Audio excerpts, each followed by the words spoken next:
things about my project today. Having a spreader that can hold 3 50-pound bags is amazing. Pull it with a quad. That's awesome. So while I'm sitting here, let me tell you the story about the project of this field.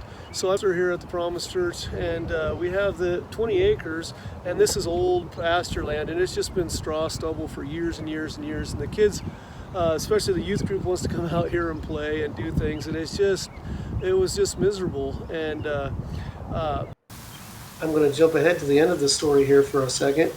Over 100 gallons per minute, running 8 sprinkler heads at 12 gallons per minute at one time, plenty of water. Here in Woodland, this is all, most of the town is sitting on sand and ash from Mount St. Helens from years ago. And so you can get water. The water table, we're really low elevation. The water table is about 20 feet down. So I was saying, hey, can I just dig a sand point that's drilling a hole in the ground by hand. You auger it in there, and then you pound a sand point in, and then they put a pump on top, and basically it sucks it out. And I said, can I'll do the work. I'll put in a sand point back there behind the shop at the lowest elevation. I'll try to get water. We'll put it in a tank, a holding tank. It doesn't come out very pressurized, and then we'll get 1,000 to 3,000 gallons up, and then we'll have another pump it out here. And this area closest to the church where the kids come out and play, maybe 150 by 150 foot section, put in a field there. So they okayed a budget, and it was around $10,000 to get all the pumps in and everything, get the field leveled, the irrigation system in, fertilizer and everything. And that was going to be about a 150 by 150 foot section. And so I was going to go down to True Value, great store here, good owners, and they loan out the equipment if you're going to put in and buy the equipment from them.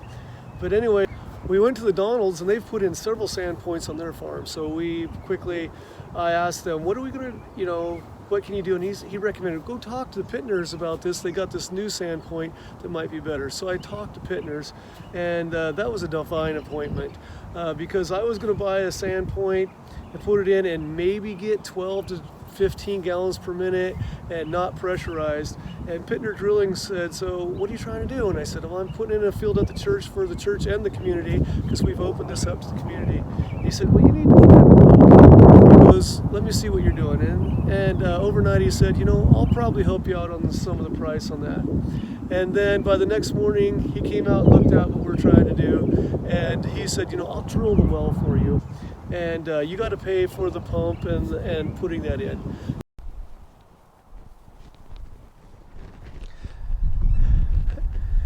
Got a call from the pastor.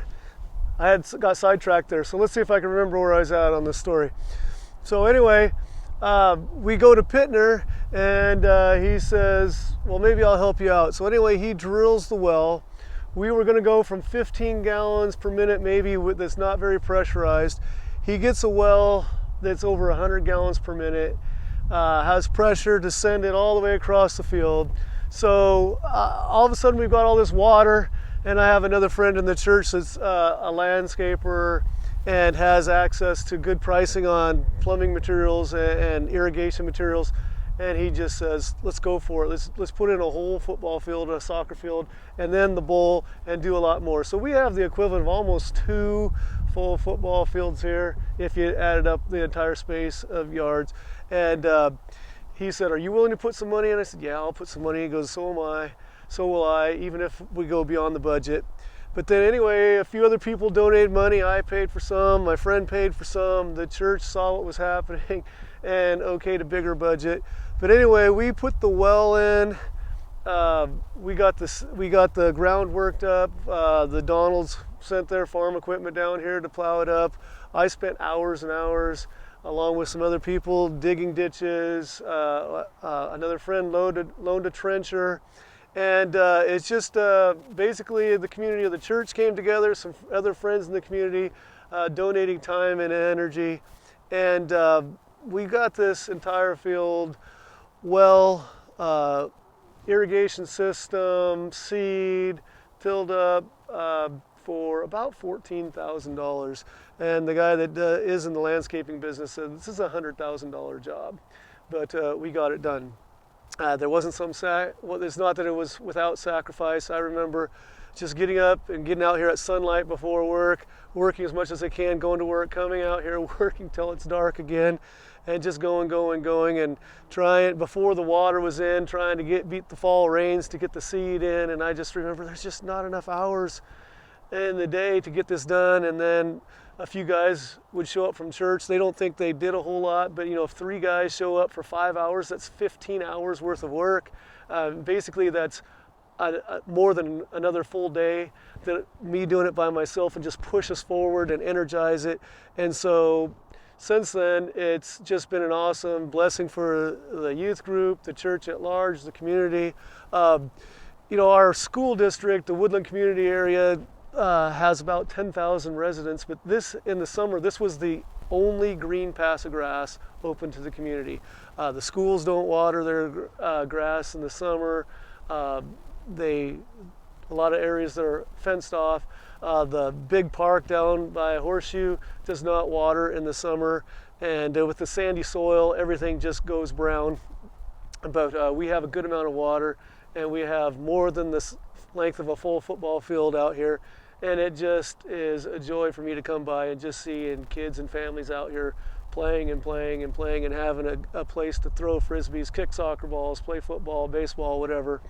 And anyway, but I believe it was a divine appointment when I went to the Donald Farm and they sent me to Pittner's.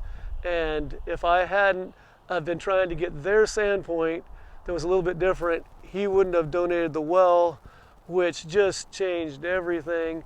It was just God's blessing on the project. And we have a community park, and everything just fell in line because a step of faith, first of all, willingness to sacrifice a little bit, then a step of faith to enlarge it, and encouragement from another friend that said, you can do this, or I'm with you. And this is what we got.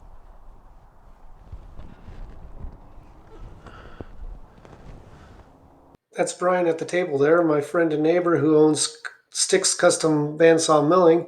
He helped locate some slabs and cut some Doug fir for me, and I was able to build some tables in my garage and bring out to help create more of a park setting. I enjoy these types of woodworking projects. Moles love this field too. I've had the pleasure of trapping nearly 50 of these on this field. It's a never-ending job. I have another video on that if you'd like to see how to catch moles. Look at that, lots of water. Lots of water for this field.